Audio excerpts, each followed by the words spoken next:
Hello. Hello.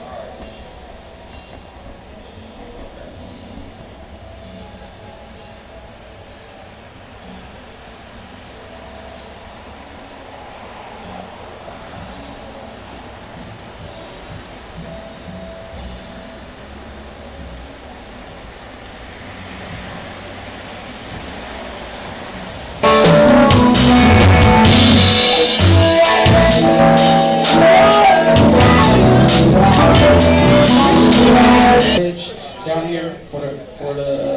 That is totally possible. So, Mark, if you're going to shake it, Perfect. That'll help the background to be able to hear. absolutely.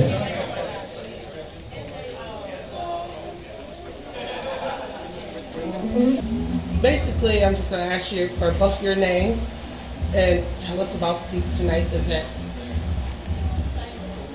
My name is A. Jones. And I'm Brian Anthony. Tonight is the Art of R&B. It's hosted by myself and Matt Seward along with Brian Anthony. Basically, we want to just put together artistic form for music as well as art. We wanted to combine it all together. You know, there is no box when it comes to creativity. So we're bringing the music and we're bringing the actual graphic art together. I mean, yeah, just piggybacking off of what he said, I think the art of R&B has basically intertwined into visual arts and the performance arts. And that's what we come to bring to Columbus tonight. Something a little different than the typical club scene that we have here. A little more grown and sexy, a little more creative, than the usual. Tonight I'm working with Carpe Diem. It's typically the band that I use. It's a dope cover band in Columbus, Ohio. They also do their own independent music. That's what I'm working with tonight. That's who the singers will be working with tonight as well. And what is your band? My band I'm a solo artist, so it's just A. Jones Music. A. Jones is that ajones.com, is that A. Jones on Instagram as well. You can find all of my music and my blogs and what I'm doing there. And you can find me on b1.com, www.bee1ne.com. You can follow me on Instagram, same thing, @b1, BEE1NE _. I'm a visual artist here in Columbus. I've been traveling, done things such as Art Basel in Miami, Artopia, and just coming here tonight to collab with my boy A. Jones to give the people a live paint performance. Also, I'm actually relocated to Chicago, Illinois. So I've been in Columbus for the past 7 years. I've just recently relocated to Chicago. So you can check me out here I'll be doing shows in Ohio, and I'll also be doing shows later on this summer in Chicago. So you just have to stay tuned. And what does this event mean to the community, the art community? It's showing them that there's another way to do it besides the club. You can have art, you can keep it grown and sexy, and you don't have to, twerk all the time. You can be an adult. It's cool to be an adult. It's cool to have R&B. There's a void in R&B music right now, and they're saying that it's dead. I don't believe so. I just think that the right individuals need to be in the spotlight. Can you hear yourself? It's good, yeah. Okay, do the next one. Check 1, 2. Check 2, 1, 2. Yeah. Okay, good. Wait a second. That's a bad Wi-Fi.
Good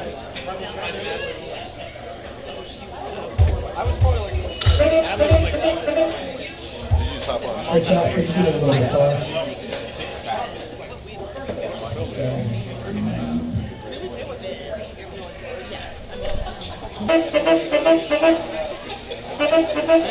Paparazzi, it's everywhere. Paparazzi is always following me around.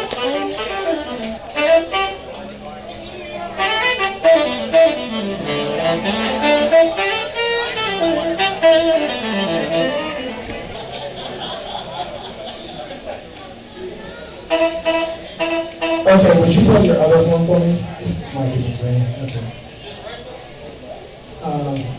Is he playing? I can't see it right now.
My name is Mitch Allen, General Manager of Zenos Bar Restaurant in Victorian Village at 384 West 3rd Avenue. And tell us about the bar. The bar's been in my family for 30 years, opened in 1984.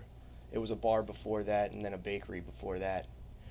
But over the past 30 years, it's been great to see how the neighborhood's changed and grown around and how we've been able to grow and change with it. Tell us about some of the specials at your bar. It's a friendly neighborhood bar.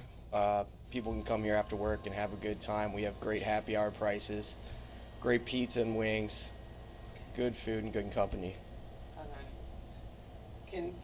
Are we picking that up?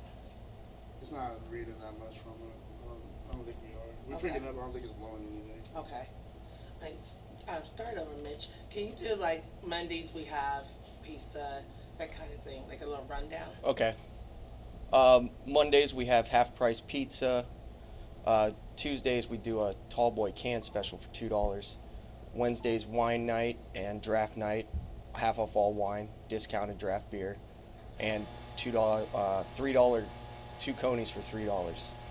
Thursday's trivia night, $2 Yinglings. That's a great time. And Friday is half off bottles of wine. Saturdays you have a DJ. Friday and Saturday we have a DJ at night, and then Sundays, basically, it's more of a football season kind of day.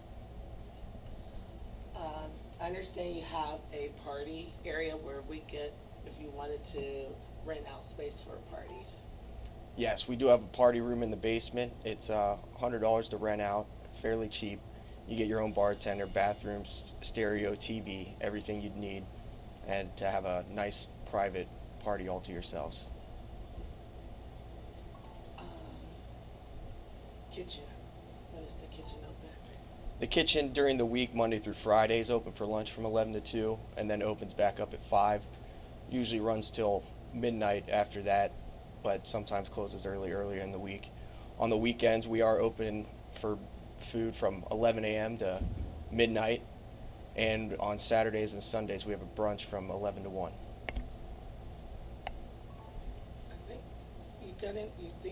I can't think of anything else. I think we covered all your specials. Yeah. You have a nightclub atmosphere, the rental down here. Give us a little history of you did that. Did a little history. About your father. My dad opened this up 30 years ago on 1984, just before I was born, and he is now about to be retired, as much as he can be. But before that, it was J&J's Grill, and before that, it was a shop bakery where I believe the original White Castle burger buns were made. Okay. Well, you get to see yourself. It's a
to look directly at him.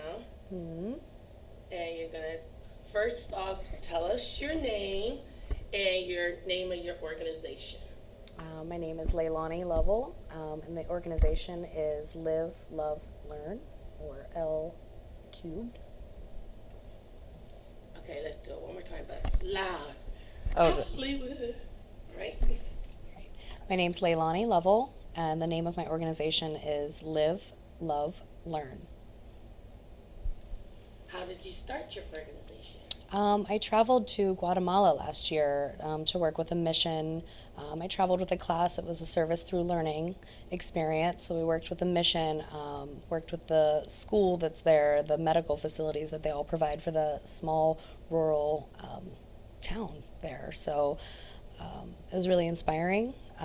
It's the poorest people I've ever seen, not in a movie, unfortunately. So it was a life-changing experience, and I actually got to sponsor my own child when I was down there by having a fundraiser for everything, the cost to get down there, but I had a surplus, so I got to sponsor my own kid and bring him his book bag and the gift of education, and he's really excelling, and I just really like the way that made me feel. So we're going to try and get this adventure this year going with kind of the same principles.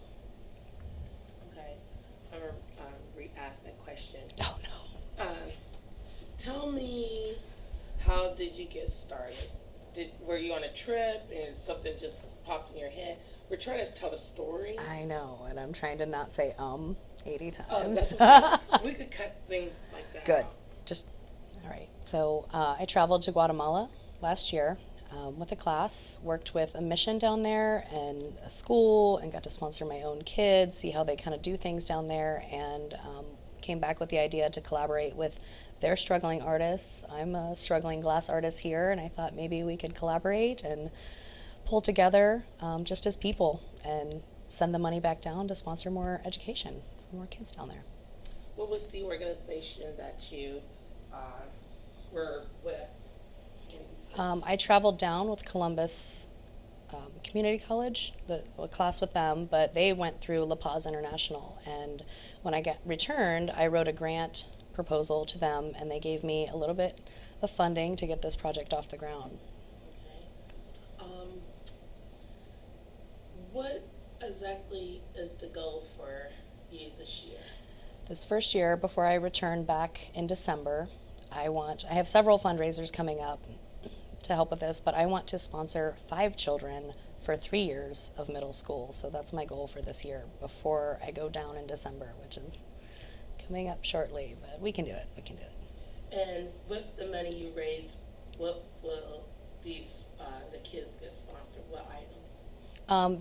It's kind of in Guatemala, past 5th grade, they don't get to go to school, so they need sponsorships. It goes into a private school setting, so that includes everything from their books, their materials, their uniforms that they have to wear. So it's $250 a year per child, but they want you to have all 3 years of the middle school, because if that kid can't get sponsored again, then now you just have a 6th grader that can't get the funding for it. So it's in 3-year blocks, but they get all of that, and yeah. And what is your future goal? With this organization, I would like to travel down there, collaborate with the artists, work on some different designs, bring them here, get them connected with consignment deals in local stores here. And then hopefully by sending it back and forth, once we take the sales from the consignments, send the money back down for educational sponsorships. And hopefully this family of bead workers that I'm going to work with, I hope it to be self-sustaining by next year. I just want to be the link between the two, bridge the gap, if you will, between the poverty there and the money that we have here. So, tell me your request. What is you're requesting for people to donate? I have started a GoFundMe. My goal this year is $4,000 because 5 children times 3 years, it's $37.50, but the extra $250 is just kind of like book bags or maybe a soccer ball or something, because these kids go straight into if they don't go to school, they go straight into the agriculture laboring to survive. That's what they need. it's kind of just more cost efficient for them to go to work instead of go to school. And as good as well as I do, that you need education to progress as a country, and they're just not going to if they just have to keep sending their children to the fields. So yeah, I just kind of where I'm going with that, just kind of aid that, even if it's just 5 kids. It's 5 kids they didn't have. And where can someone send a donation? Right now, to myself, I've got 2 different events coming up, and right now I'm at that point where I'm just calling on all friends that work everywhere, like gift cards. Do you have anything to donate? To the last time I did it, I had a really successful fundraising event with raffle prizes, a chance auction, door prizes, and really just kind of coined it Happy Hour for Humanity, because I'm a bartender, so I can kind of pull from that kind of pool of people to come out and throw money out and have a good time socializing and talking about things. And it's really just awareness. I think everybody's down with education, but they just don't really understand where to put it, and they just really need it down there. So I'm kind of acting as the spokesperson for people that don't have a voice. You have a mission statement for your organization? I do, but I just wrote it the other day, and I don't think I could recite it to you. It's Okay. upstairs written. Why don't we get that? Yeah. Like, please don't make me recite it. My lips sweating. It's like. Those dog commercials. Sarah McLachlan. Yeah, look at that music behind it. In the arms of the angel.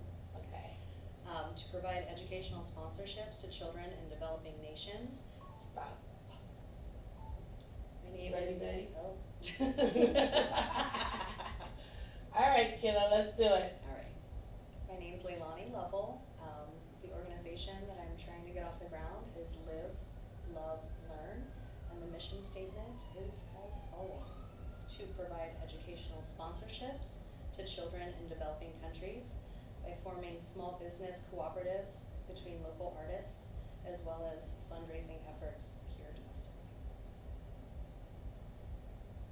Yeah, the goal. Okay, let's. And the goal for this first year is to sponsor 3 years of middle school education for 5 Guatemalan children, which is a grand total of $37.50. Keep reading. Anything else? I have a Happy Hour for Humanity fundraiser set in stone with the dates. It is September 6th, 6 to 9 p.m. at 3 Sheets Bar in the Brewery District. For donations, you're looking for cash, checks, money orders. All of the above. Okay, tell them that you want cash. Please bring your wallet. Yes, I will have a chance auction, and those prizes end up being pretty awesome. A lot of local businesses, a lot of restaurants, bars with gift cards. Again, I'm just kind of pulling on all of my friends and where they work, and luckily I've been blessed with a great group of friends and acquaintances, and they're all helping me with this, and it really wouldn't be anything without them. So. And the deadline for raising money. I wouldn't say it's necessarily a deadline, but I am traveling down there December 27th. I would like to have all of the sponsorships, the money already sent to them, so that when I get there, I can take the additional $250 and get them all backpacks and maybe a soccer ball or something that just kind of lets them be kids. And last but not least, we're gonna go over to the jury in a second. But, Oh, okay. You speak Spanish, I'm assuming. I speak enough to get by. We're working on it. Why don't you say hi is your name and say something to the kids in Spanish. Ooh, you're asking a lot. Can you say, I don't know, how you say hello in Spanish? Hola. That's about all I got. See you in December. Okay, maybe I overshot that. By day 2, Okay. I've tuned in. I've tuned to them, and middle school Spanish comes up, but just hola los niños, mi nombre es Leilani y nos vemos en diciembre. You see it? Yeah. Hola los niños, mi nombre es Leilani. Nos vemos en diciembre. Tight shot. We don't need.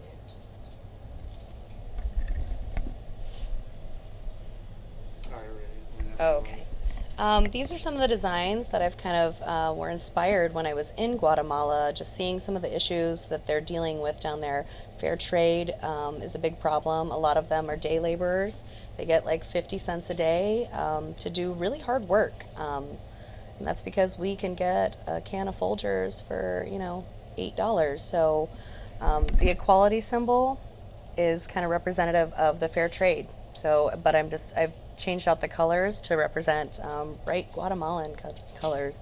The peace sign, again, La Paz International, the organization that granted me the small grant to go down and do this, their symbol, La Paz means the peace, so she's got me working on some designs to sell through them and also make some profits going towards all this. The bullets, the shell casings with the crayons, a big part of the reason that they're struggling down there was a genocide in the 80s. A lot of the native population disappeared, is all they called them. They were basically just murdered. Conflicting ideas. It was very political, but this kind of represents how I came up with that, and then what I'm currently doing now. So the bullet casing into the crayon, representing the children that are kind of still struggling from 2 decades ago of something that happened politically. I've kind of turned those in, and actually everything that I sell here, wholesale or consignment with these designs the profits are going to go directly towards educational sponsorships, the main goal that I've got here. Also just the bright colors, just things that I can make on my own and kind of sell here. Have them bead. So I'm doing that on the torch, and that's what I just spent. Just a variety of different pendants that I'm going to take down there. And then they're going to do the beadwork. So, it'll be collaborative. Can you hold up the necklace? Which one? This one? So we've got the bullet. Like closer to the table. Yeah. Like that. So, do you need me to explain that again? No, we have you explain that. Good. It's really nice. I like this. Let me ask you this. Can these, will you be able to get? I have a Dremel. I mean, you mean like personalized ones? Mm-hmm. Great. So yeah, we're still, again, at the beginning stages of hand making everything and all my friends and paying them. I've been trying to get a hold of someone from that place. Well, and I'm a sweatshop in my studio assembling these bullet casings. Hey, you want to come help me assemble some jewelry? Yeah, I think For a hug?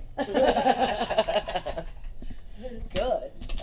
But yeah, again, my friends are really key to these. Like, yeah. I'm already pulling in donations from local cantina, Gallows. I'm working on Hyde Park. A lot of really good restaurants because again, like I'm a bartender, so everybody I know is in service. I like to have that, and this is for a good cause, so all the money's going for that. Right. So that's where you have successful raffle prizes or chance auctions and stuff like that. So I think this is great, kiddo.